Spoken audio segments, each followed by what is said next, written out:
आपके कारण ये शहर तबाह हो गया था। जो आत्माएं, जो व्यक्ति इसमें मर गए थे, उन्हीं की आत्माएं इसमें भटकती हैं और उन्हीं के कारण लोग मारे जाते हैं। आज भी यहाँ पे बोर्ड लगा हुआ है कि शाम के 5 बजे के बाद यहाँ पर कोई नहीं रुकेगा और सरकार ने यहाँ पे गार्ड तैनात कर रखे हैं इसी चीज के लिए कि शाम 5 बजे के बाद किसी को रुकने नहीं देते।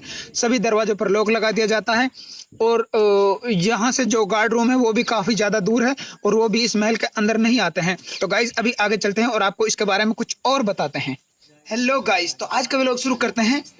आज हम आए हुए हैं भानगढ़। जी हाँ गाइस, इंडिया का मोस्ट वांटेड भूतहा महल, जिसके ऊपर एक मूवी भी बनी हुई है भानगढ़ ट्रिप के नाम से। आज हम उसे देखने के लिए जाएंगे। वैसे गाइस आज सर्दी बहुत ज्यादा है और यहाँ पे हमारे टीम के कुछ सदस्य हैं जो कि कुछ पॉलिश करके हैं और कुछ नहा के हैं, और नहाने वालों में मैं भी हूँ, पॉलिश करने वालों में चारों इस तरफ हैं।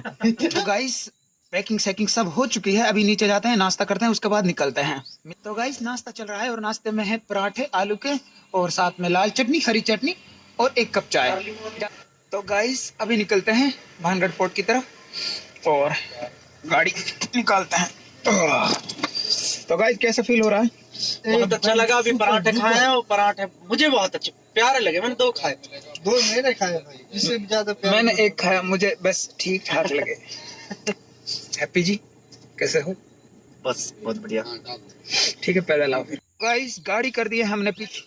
बंदर बहुत ज्यादा है, बहुत ज्यादा, मतलब बहुत ज्यादा। कब आपका फोन छीन के ले जाए आपको पता भी नहीं चलेगा। और इतने ट्रेंड बंदर है यहाँ के कि अगर आपका फोन छीन लिया तो उसे लौटा जरूर देंगे, लेकिन बदले में उन्हें कुछ ना कुछ चाहिए। एक तरह से उन्हें फिरौती चाहिए। गाइस फाइनली हमने एंट्री कर ली है और गाइस अभी हम आ चुके हैं। मुझे ऐसा लगता है जो इस तरह के खंडर नुमा घरों के अवशेष बने हुए हैं, ये यहाँ की कॉलोनी रही होगी किसी टाइम की, और ये इसका मुख्य रास्ता है। जैसा कि अभी हम इस पे चल के जा रहे हैं और चारों तरफ इसी तरह के खंडर नुमा कॉलोनी टाइप का कुछ है। बताता हूँ। देखो जो भानगढ़ है वो अलवर जिले की राजगढ़ तहसील में पड़ता है। वहाँ से लगभग 100 किलोमीटर है और Jaipur Agra national highway NH11 से 25 किलोमीटर उत्तर में पड़ता है। ये जो शहर है इसमें तीनों तरफ अरावली माउंटेन है। लंबाई में क्यू आकार में बसा हुआ शहर है जिसका क्षेत्रफल है। गाइस अभी आ चुके हैं हम किले के अंदर, क्योंकि जो उस तरफ थी वो गाइस रिहाइश थी और उस तरफ बाजार था। मैं अभी आपको बाजार के बारे में बताऊंगा जब हम वहां से लौट के चलेंगे। और गाइस इसके बारे में गाइड ने हमें बताया कि देखो ये रास्ता है। उसने बताया कि ये रास्ता लगभग 4-4 फुट रेत में दबा हुआ था और ये जो आप यहाँ पे घास का वो देख रहे हैं, यहाँ पे काफी ज्यादा रेत चढ़ा हुआ था। इस तरफ इसका मुख्य मंदिर है जो काफी अच्छी अवस्था में है और देख के बहुत अच्छा लग रहा है। और गाइस उस तरफ है राजाओं का महल और इस तरफ है साधुओं का, जो जिसके श्राप के कारण ये जो महल तबाह हो गया था। जब वो महल बन रहा था तो यहाँ पे साधु पहले ही रहते थे। साधुओं ने कहा था कि तुम अपना महल बनाओ पर इतना भी ऊंचा ना बनाओ कि उसकी छाया हमारे जो उनका साधुओं का रहने का स्थान था वहां तक आए। मोंक होते हैं जो। तो राजाओं ने ये बात अनसुनी कर दी और उसके बाद जैसे ही इसकी छाया साधुओं के इस पे पड़ी तो साधुओं ने श्राप दिया कि हम तो जा रहे हैं लेकिन आज रात 12 बजे के बाद ये पूरा शहर तबाह हो जाएगा। जो यहाँ रुकेगा वो श्रापित हो जाएगा और उसकी आत्मा भटकती रहेगी साल दर साल, पीढ़ी दर पीढ़ी, और जो यहाँ से 12 बजे से पहले निकल जाएगा वो बच जाएगा। तो गाइज कुछ लोग यहाँ इसे ऐसे ही छोड़ के चले गए और कुछ लोग यहाँ पे रुक गए। तो उसके 12 बजे के बाद हुआ क्या कि ये जो महल था और उस तरफ जो इसके बाजार वगैरह थे, जहाँ पे 2 मंजिले बाजार थे, नीचे दुकानें थी, ऊपर जो व्यापारी वगैरह थे जिनका बाजार में दुकानें होती थी वो रहते थे। तो गाइज ये सब एकदम से एक उछाल जैसा कुछ आया और ये भर भरा कर गिरने लगा।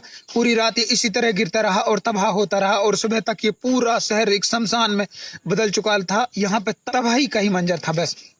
और दूसरी इसके साथ एक किदवंती ये भी जुड़ी है। राजा वगैरह जादूगर रखते थे भविष्यवाणियों के लिए या फिर दूसरे राजाओं द्वारा किए गए काले जादू से बचने के लिए, अपनी सुरक्षा के लिए वो जादूगरों को रखते थे। तो जो जादूगर था वो महारानी रत्नावती पर फिदा था। तो उसने सोचा कि मैं राजा को मार दूंगा और महारानी रत्नावती को अपने काले जादू से अपने कब्जे में कर लूंगा और उसके बाद मैं राजा बन जाऊंगा।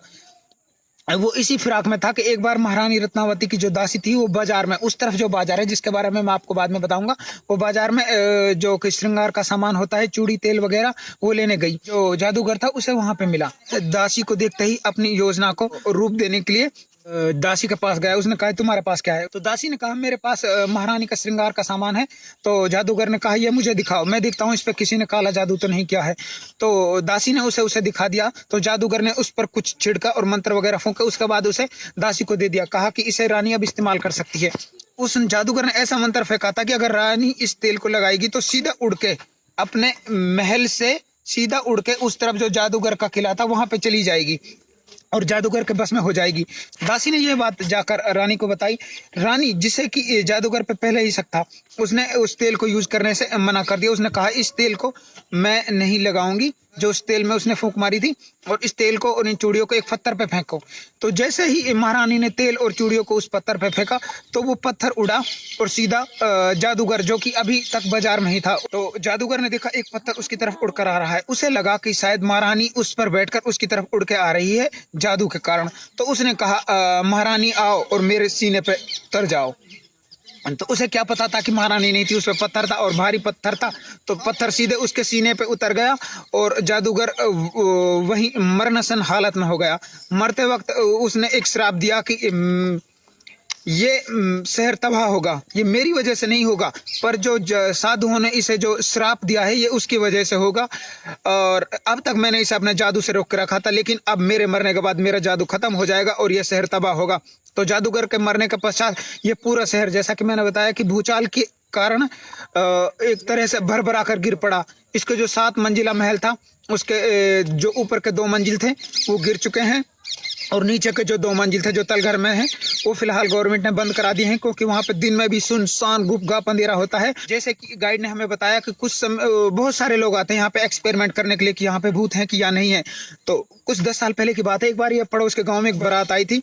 तो जैसा कि गवर्नमेंट यहाँ पे रात के समय में रुकने नहीं देती, तो 10 बारातियों ने क्या किया कि उस तरफ पहाड़ से उतर कर आए और अंदर से किले में एंट्री कर ली। उसके बाद उन्होंने सोचा कि हम रात इसी में गुजारेंगे, जैसा कि बहुत सारे लोग सोचते हैं। तो जैसे ही वो रात को इसमें रुके तो सुबह 10 के 10 मर गए, पोस्टमार्टम वगैरह। तो उन्होंने रिपोर्ट में बताया कि इनकी जो मृत्यु हुई है ना, वो ऑक्सीजन ना मिलने के कारण, यानी दुर्गंध के वजह से हुई है। मतलब इसका